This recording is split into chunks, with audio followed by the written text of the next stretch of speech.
Hey everybody, this is Rick, also known as Duke City Devil Dog. Today is the 8th of June 2020. I am in Foristell, Missouri. It is a little after 2 p.m. It's almost 90 degrees outside. My thermometer, my truck says it's over 100 outside, but that's not right. It just happens to be in the sun, I think. We're getting ready to roll. We just finished the 34-hour reset. We had to turn down a load and deal with some stuff earlier today.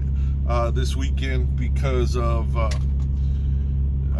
just not having the hours to run what they wanted us to run. They were going to send us, originally they were going to send us up to Illinois and then down to Lubbock, and then before I could accept that, they took that away and gave me one that was picking up in Illinois and going to Connecticut.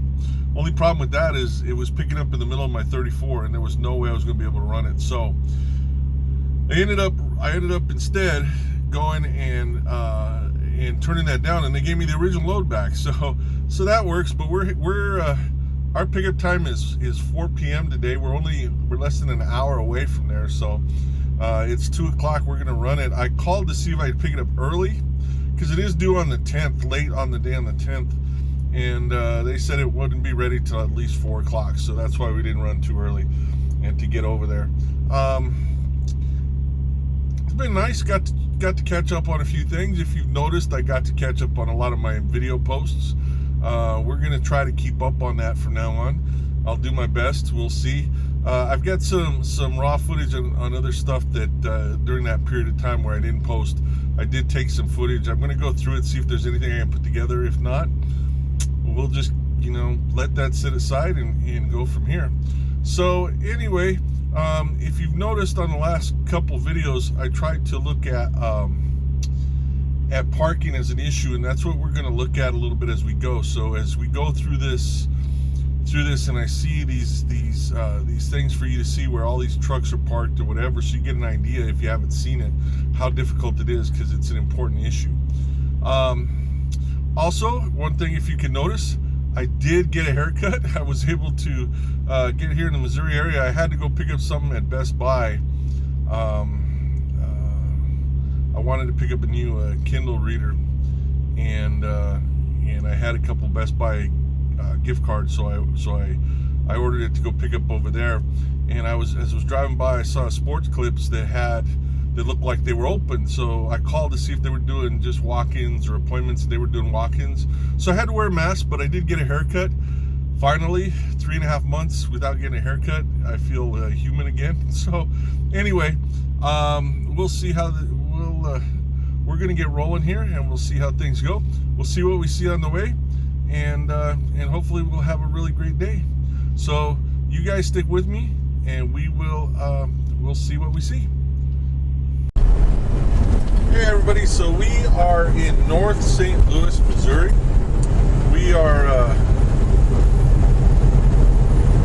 We're going to cross over here in a little bit.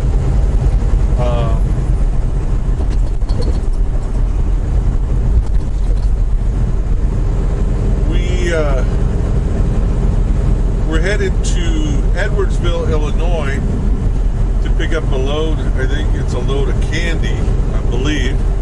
Just guessing, Edwardsville and the temperature they have me set my reefer at. Usually those two together put together mean candy. If it's Hershey, I like that because they usually give you candy when you go to the Hershey plant or the Hershey warehouse. That'd be nice. Haven't had chocolate in a while, so anyway.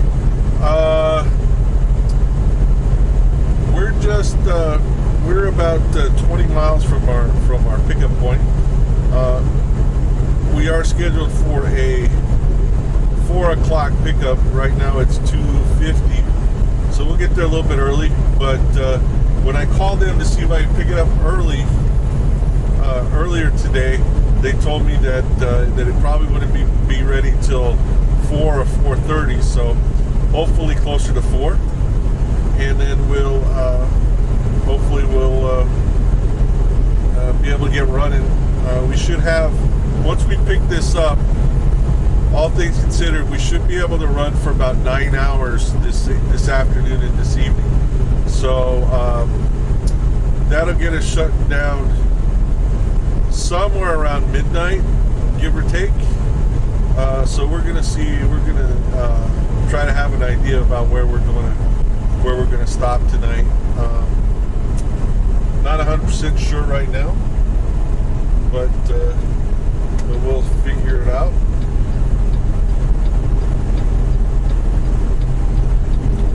And go from there. So anyway, we will talk to you once we get this thing loaded and get running with it. All right? Talk to you in a few. Good evening, everybody. It is 8:24 local time. We just are leaving Edwardsville, Indiana. We did pick up a load over here at FedEx Hershey's.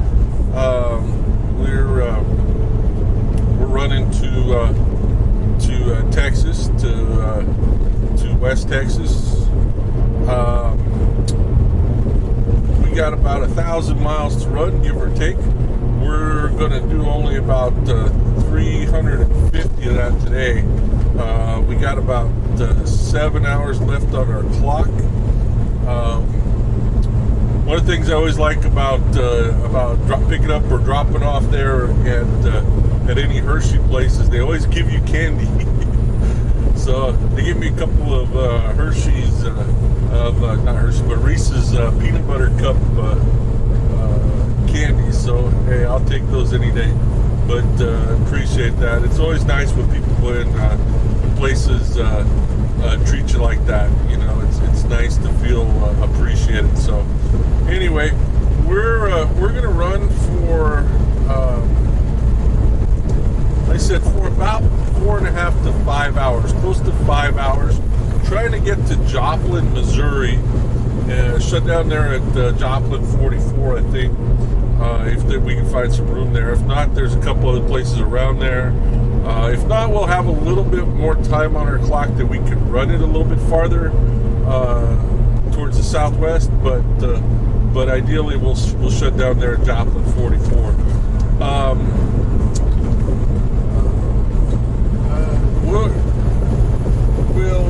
We'll if we see any as we start to get through Missouri here and into Oklahoma, we're gonna look to see what we get as far as parking issues. Just like I mentioned in some of my videos, if you've been watching my videos lately, I do want to draw attention to the parking situation and how packed it is. Even in the larger truck stops, it gets really packed. Joplin 44 by no means is a small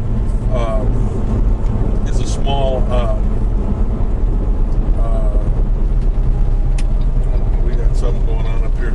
It's by no means a small truck stop, but it'll fill up.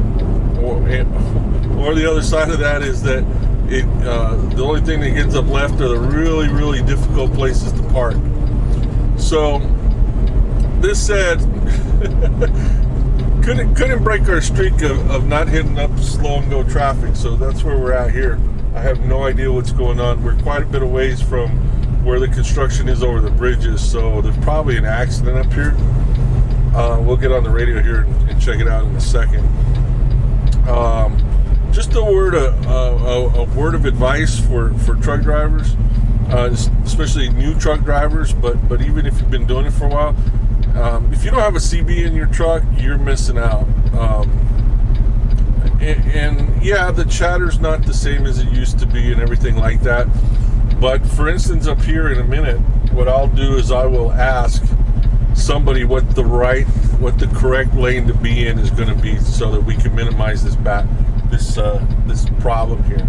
And so if you know, it's almost all the trucks are wired for them. Most of them already have some antennas installed. I've upgraded mine, but you can get a CB for $40, $50 if you want to, or you can spend a lot more, but it's absolutely worth it. But going back to the parking situation, this is what makes sometimes the parking situation even more desperate, and that's the fact that I'm planning to get to Joplin, Missouri, which is about 300 miles. Now, with the time I have on my clock, even with this slowdown, I should be able to get there. But I don't always plan with a couple hours, a couple hours leeway on the other side. Sometimes we plan where we've got about an hour window or half an hour window to get someplace and shut down. If you don't, then you're starting to look for those rest areas and everything else that are just a headache. This guy over here, I don't know if you just saw him over here. Can't wait for everybody. He's got to go on the median over here on the left of this truck. You probably saw him pass, but all he's going to do is cause a headache up farther ahead, and so everybody's got to wait their turn. That's just the way it is. So anyway, well, the guy with the lights doesn't have to wait though. That guy can go wherever he wants to go. Anyway, we're gonna see if we can get over some so we can make some room, and we'll go from there. So anyway, we'll pick it up in a little while and let you know what we saw once we get through this. Hey everybody, we didn't make it a whole long way. I can't even talk. We didn't make it very far before we ran into this traffic right here. Supposedly there's a car on the left-hand side. From what I've heard, they stopped going over this bridge that goes over the Mississippi River to maybe take a selfie or something, and somebody came up and hit him. So we're trying to get to the right over here. There's been a lot of CB chatter about where you need to be to get over, and so come on over, you got to be right. Come on over, you got to be right.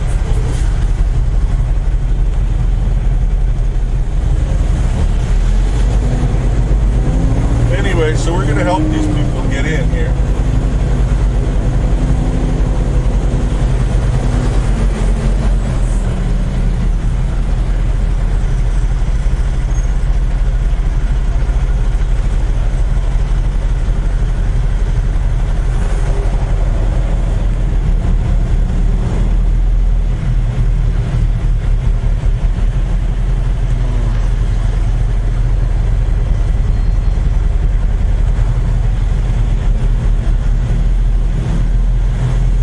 Gotta be right.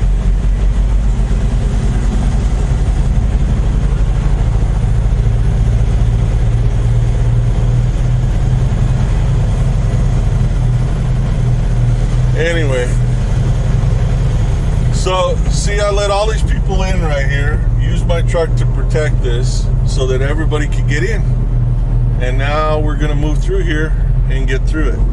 But the reason I knew to let everybody in was because the CB radio, and a lot of truck drivers aren't using them anymore, and I don't know why. I mean, it's this very small investment. You don't have to have it on all the time, but it's not bad to have. But if you have it in your truck, you might as well have it on. They had a truck driver the other day that works for our company that I guess heated up his brakes and didn't realize it, and they were smoking pretty bad. And because they were smoking that bad,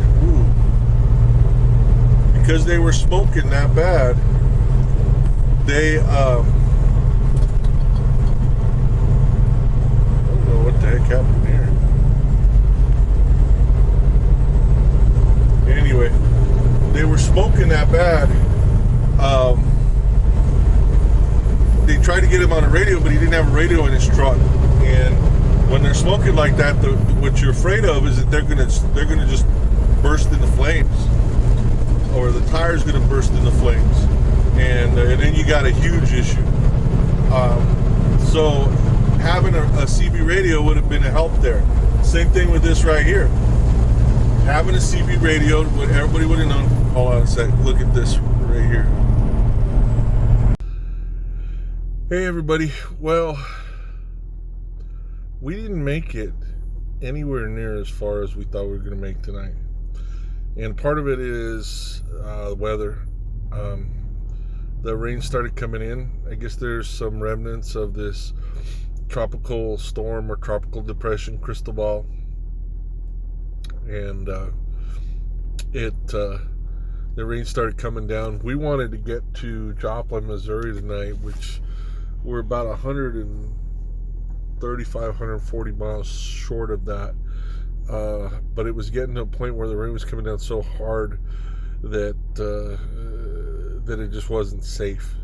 So we've got plenty of time to get this load where it needs to go. It's not due until 2200 on the day after tomorrow. We've got roughly about 800 miles, give or take, to run. 2 days to run it. That's a piece of cake. We'll be fine to get it there.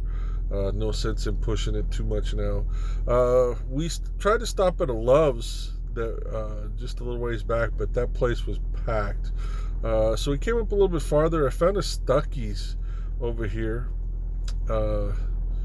in Missouri along I-44. Nice little place. I used to always love Stuckey's. I asked them, there's a few trucks parked out there, but I asked if it's okay to park out here for the night. They said absolutely, as long as you're not blocking the pumps, which I'm not. They're way over there, and it's lit over here. There's a light, and there's a few trucks over here, and so I feel good about it for the night. And so we're just gonna go ahead and shut it down and get running earlier tomorrow than we had planned. Like I said, it'll change our schedule a little bit. But we'll do our best to get where we need to go tomorrow. Don't know if we can get to Amarillo tomorrow, but we'll get darn close. So or we'll get somewhere in that neighborhood. We may get to Elk City. If I get to Elk City, maybe I can look up an old friend and see how that's going. So anyway. We'll just see how it's going, see how things are, and then we'll go from there. That's all we can do. So, I mean, like I said, there's no sense in pushing it. So, a couple things I want to talk about, because I don't know. I haven't looked at the video from my forward-facing camera that I filmed today. At one point, it stopped on me. I just want to talk about something real quick, and then we'll get some shut-eye.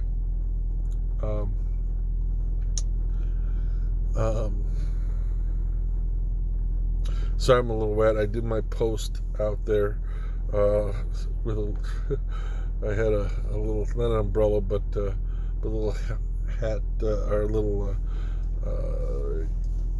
rain hood on, and my hair's like all messed up. But it's a lot better than it was because I actually got a haircut just the day before yesterday. So anyway, or yesterday, yesterday I got it. So see, my brain's not all there. Yesterday, day before, whatever. I got it. I got the haircut. Okay. When we left, after we picked up this load, and we were running, we ran into some stop and go traffic. And I tried to make the point, and like I said, I don't know if it recorded, but what happened is suffices to say, a vehicle had stopped on the bridge going over the Mississippi River, and it looked like they, supposedly from what was said, is that they stopped to take a picture, and they got rear-ended. Okay, they stopped to the side, but there's not really, if you stop on that bridge, there are not really wide shoulders on that bridge. So they stopped to take the picture. They got rear-ended. It caused a traffic jam.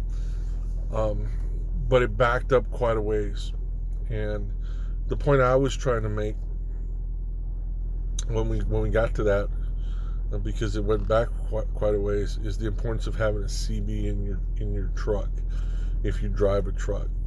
Now I know a lot of people go, "Oh, no, you don't need a CB. You don't need one of those, or antiquated or whatever." Couple things. First of all, they're not that expensive. Okay, most of the trucks that you have out there that you drive have antennas and have the wiring already set for a CB, especially if you're driving something that's been made in the last 5 or 6 years. It's going to be wired. Okay, it's not hard to put it in. Toughest part is to tune the antennas, which they do need to be tuned, but you can pay somebody to do that, or depending on the radio you get, you can do it yourself. But most trucks have the antennas already mounted. I upgraded the antennas in mine. If you use the antennas that are already in the truck, you can get a radio for $50-$60, and it comes in handy. Not real powerful, but enough to get you, a mile or two or whatever of communication if you set it up right. Why is it important? Well, besides just the fact of truck drivers have had CBs for a long time. I mean, if you look, that's, look at any movie that truck drivers watch or whatever, whether Smoking the Bandit or Convoy or any of the other ones, CB radios are important to, are part of that story. But in this case like this, it allows you to, one, find out what's going on, okay? But second, and most importantly, it allows you to find out where you have to be. What do I mean by that? Well, almost always when you've got an accident, there is a way around that accident. They rarely will stop it totally on a dime, unless it's just totally a big, it's a really big accident where it's blocking everything. There's usually a way to get around it, okay? And so truck drivers who have radios will always ask, which lane do I need to be in? Do I need to be in left lane, center lane, right lane? Where do I need to be to get around it? And whoever's closest to that, or who just went through it, will get on the radio and tell them you need to be in the right lane, and that way you can get over there, okay? And if everybody gets over to where they need to be in that right lane, then traffic doesn't slow down very much. It continues to move. It doesn't stop. Where it stops is when people just keep going as far as they can, and then they try to merge into the lane that they need to get into, and it creates a bottleneck, okay? That's where the problem comes. So, like in this case here, the left lane was where the accident was, and where that was, we tried to get everybody to the right lane. It also allowed us, the radios, to be able to tell people, trucks, where they needed to move in order to allow the emergency vehicles to get by, okay? Because there wasn't an easy way for the emergency vehicles to get to this accident. They needed to go alongside on the shoulders. In order for them to get on these shoulders, because they were tight, trucks needed to move. Not just the truck that was close to that lane, which was that left lane, but the trucks in the right lane needed to move over to allow the trucks in the left lane to move over to clear that road. And the only way to know that was to get on the radio and say, hey, I'm moving to the shoulder so you can move over to allow the emergency response vehicle to get by. So it comes in really handy as far as that. It came in very handy in this way. It also allowed us to, because we knew where we needed to be, the people that were slowing everybody down were mostly the trucks that didn't have CB radios, or trucks that the guys were just being pains in the rear and they didn't care. There's always people like that. But what I did, and what some of the other truck drivers did, is we started to wave four-wheelers in and tell them they needed to merge. Because the four-wheelers that were along my left side, because I was in the right lane where I needed to be to get past this, the ones that were along the left side had their windows down, and we were moving slow enough where I could yell at them. I had to yell at them and say, you have to be in the right lane. And I let them in. I let 4 or 5 in front of me. It didn't slow me down at all. All right? It didn't slow me down at all. But it made everybody move faster, because now everybody was in the lane that they needed to be in, and they were able to get past it. So having a CB radio is really important. One other example is there was a truck driver, I believe, that drives for our company. So I think they heated up their brakes or something like that. And it can happen. You're going to heat up your brakes. Everybody's going to do it at least once or twice in a career, if not more times. but they started to smoke, and he didn't see it. And people were trying to get a hold of him on the radio to tell him, hey, you're smoking, your brakes are smoking, and they didn't hear that. So because they didn't hear that, because they didn't have a radio, or if they had a radio, they didn't have it on. You got to have it on if you're using a radio, leave it on. I mean, you can turn it down, you can turn the squelch up so it's not bugging you too much, but leave it on. But they weren't able to get all. They had to try to flag him down and point and everything else to get him to look to see that his brakes were smoking. What can that lead to? Well, if they're smoking, they're super hot, and it's not that far for them to actually start a fire. So it's really important that you take care of that and get that taken care of as quickly as possible. So anyway, just my 2 cents. If you're driving a truck, spend a little bit of money and get your radio. Get you a CB radio. Absolutely worth it. To me, it's worth it. Every once in a while, it's also just fun to just chat with somebody, talk to them, see how things are going. I try to get a hold of Stevens drivers as they're passing one way or the other and just say, hey, how's it going today? How you doing? I always say brake for that Stevens westbound or eastbound or northbound, southbound, whichever way. And if they answer, then I'll just say, hey, how's it going today? Hope you have a great day. Stay safe out there. It's just a little bit of contact, that kind of thing. And that's a good thing to do. Or it just comes in handy. So anyway, so our goal is going to be to get up in about, to go ahead and get running 10 hours from now. Okay, right at 10 hours from now. Hopefully the weather will have passed by then, and we can get running and get as far as we can. Try to get about 600 miles in tomorrow. That's going to be our goal. So that's going to put us somewhere in Oklahoma. I think probably, like I said, around Elk City, maybe. We'll find out. I'll have to look and see. But we'll get there and we'll go that. So, hope you guys had a great day. We're going to try to keep up with these videos and keep going with them. So, this is Rick, also known as Duke City Devil Dog. If you like my videos, please subscribe. Hit the subscribe button. If you like this video, hit the thumbs up. If you have any comments, leave me a comment below. Okay, more than just, hey, become my friend or whatever, because I'm starting to get those little spam kind of messages about people that they're not watching anything. They're just trying to get, I don't know what they're trying to get, but it's not, they're not making real comments about the videos. But if you have a comment or you have a suggestion or something you want to see, something you want me to talk about, show, whatever, leave me a comment down below. All right, and I appreciate it. You guys have a good one. This is Rick, also known as Duke City Devil Dog. I am off of I-44 in Missouri, about 70 miles east of Springfield. And I'm driving for Stevens Transport, and I'm psyched. You guys have a good one. I will talk to you later.